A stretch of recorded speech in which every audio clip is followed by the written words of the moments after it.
Bismillahirrahmanirrahim. Assalamualaikum warahmatullahi taala wabarakatuh. Kaum muslimin yang dirahmati Allah. Hari ini saya akan mengunggah sebuah video perdebatan antara Gus Herdi dengan pendeta Meme Kece, di mana Meme Kece ini betul-betul di sini menampakkan kebodohan yang sangat bodoh sekali ya, karena memang sesungguhnya pendeta Meme Kece ini orang yang dipercaya oleh gereja untuk menjadi seorang misionaris ya, untuk memurtadkan umat Islam dengan gaya-gaya bahasa Al-Qur'annya ini ya, dengan bahasa-bahasa Arabnya. Namun yang dibahas hanya itu ya.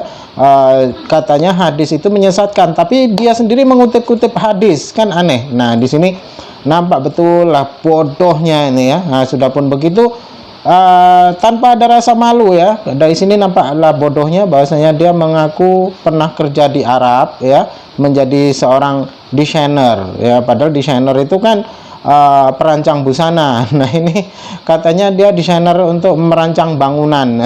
Menggelikan. Oke, inilah videonya, mari kita simak bersama. Oh, enak aja. Saya dulu desainer di Arab, merancang bangunan-bangunan itu.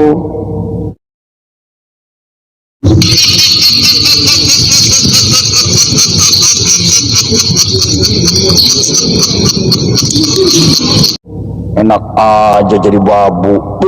Babu mana bisa jalan-jalan ke setiap negara Arab, ke Taif, ke Jijan, ke Tabuk, ke Abha, ke Riyadh. Mana ada babu bisa jalan-jalan. Kalau saya bebas kemana saja ya, karena saya punya uang. Sombong amat Buat jalan-jalan ya. Kerja juga kerja tidak hina-hina banget. Saya tidak ngosokin WC. Kerja saya terhormat. Di Arab. Oke. Udah ku bilang berapa kali, kalau diskusi dengan aku itu pilihan katanya itu hati-hati begitu loh. Iya. Masa urusan bangunan namanya desainer. Arsitek. Wah, kamu itu ketahuan ngibul lagi kamu itu.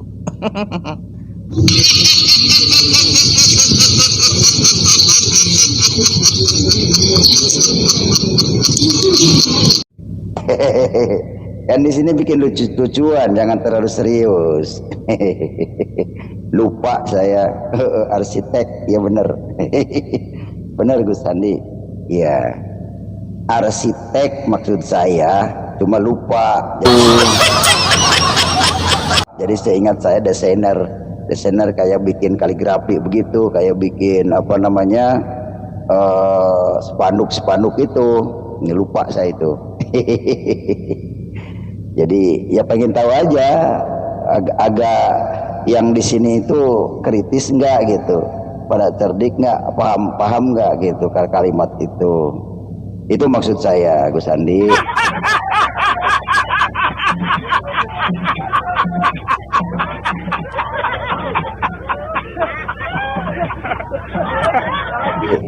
Cuman begini, pada kesempatan malam hari ini yang ingin saya sampaikan adalah, yang pertama, bahwa Muhammad bin Abdullah tidak bisa menyelamatkan umatnya, dan tidak ada ayatnya di Al-Quran bahwa Muhammad akan memberikan syafaatul udma di hari kiamat. Tidak ada ayatnya.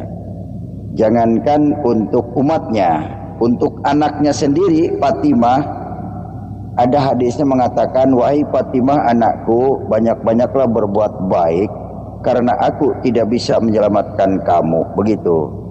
Anaknya saja tidak bisa dia selamatkan, apalagi Gus Handi, orang Indonesia yang cuma ngaku-ngaku Islam. Neraka itu bagiannya, karena tidak ada ayatnya Muhammad masuk surga.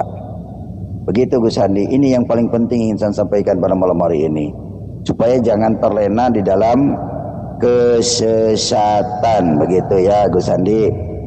Nah, ini minimnya pengetahuanmu lagi. Udah ku kritik bahwa yang bener itu arsitek, kamu malah bilang lagi desainer itu yang ngurusin kaligrafi. ngurusin banner. Itu bukan desainer, C. Desainer itu profesi, soal bagaimana merancang busana. Kamu itu ngawur terus, C, kalau diskusi sama aku. Terus kalau soal syafaat dari para nabi, orang-orang soleh, itu di Al-Quran banyak ayatnya. Kalau nggak salah itu di surat Al-Maidah yang kemarin ku sampaikan itu ada itu, C. Tapi aku tertarik yang bahas hadis yang kamu sampaikan, bahwa Nabi pernah berpesan pada putrinya bahwa beliau tidak akan menyelamatkan putrinya. Itu menunjukkan, C, ajaran di Islam itu punya persamaan di muka hukum. Kalau bahasa kerennya itu equality before the law. Jadi tidak ada orang yang diberi istilahnya tidak sama di muka hukum, tidak diberi keistimewaan. Tidak ada yang diberi keistimewaan, C. Makanya itu dalam Islam itu disebutkan inna akramakum indallahi atqakum, bahwa yang paling mulia di sisi Allah itu yang paling bertakwa. Bukan karena hubungan nasab dengan orang-orang mulia, tetapi lebih pada perbuatan yang dilakukan sendiri oleh orang itu, tingkat ketakwaannya. Itu namanya persamaan di muka hukum, C. Terus kalau di agamamu itu memang Yesus itu caranya menyelamatkan manusia seperti apa? Coba aku tanya sama kamu. Kalau Nabi Muhammad memberikan pedoman untuk memperoleh keselamatan, kalau Yesus di Bible seperti apa, C? Coba kamu jelaskan. Silahkan. Gus Handi, sebelum saya undur diri dari grup ini,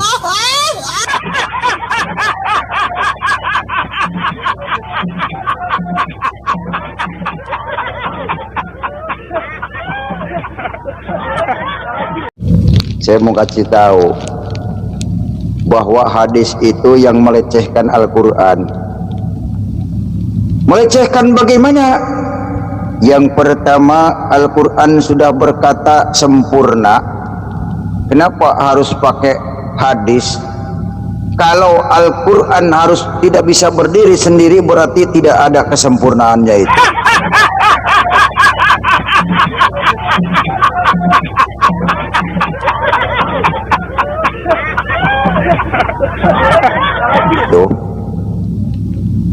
Wa tamat kalimatu rabbika sidqan wa adlan la mubaddila li kalimatih minhu wallahu sami'un alim.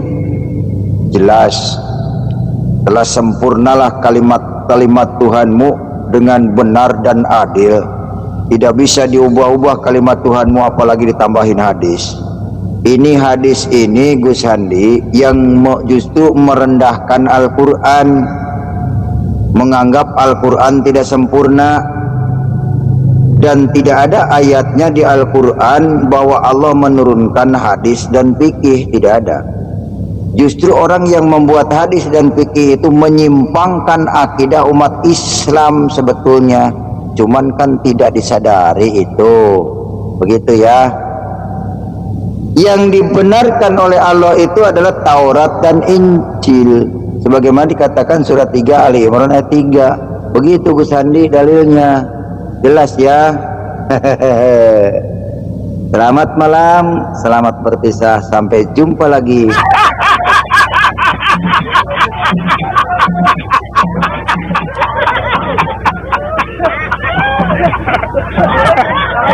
Besok hari. Terima kasih.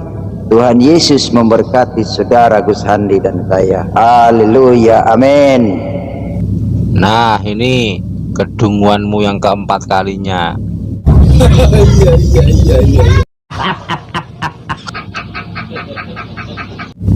Jadi yang sempurna dalam Al-Quran itu pokok-pokok ajarannya, ibaratnya konstitusi. Kemudian bagaimana mengaplikasikannya, bagaimana juklak dan juknisnya, itu termuat di hadis Nabi. Karena itu di Al-Quran itu banyak pesan untuk taat pada Allah dan Nabi-Nya, taat pada Allah dan Rasul-Nya. ati Allah wa atiur Rasul. Begitu C. Jadi juklak cenduktis ini selalu ada sandarannya di sumber hukum yang utama, yaitu Al-Quran. Bukan membuat hukum baru yang kayak gini aja kamu gak ngerti C. Lagian perjanjian barumu itu loh, itu sebenarnya levelnya hadis. Itu cerita kehidupan Yesus, itu hadis Yesus, hadis yang belum diverifikasi. Itu kalau diverifikasi kayaknya banyak yang hadis mardud, hadis dhaif. Jadi kalau Bibelmu itu levelnya hadis, nggak level kalau dibandingin Al-Quran. Kemudian yang dimaksudkan membenarkan Taurat dan Injil itu membenarkan ajaran-ajaran yang dahulu, yang kemudian dimuat, disempurnakan oleh Al-Quran sebagai wahyu paripurna.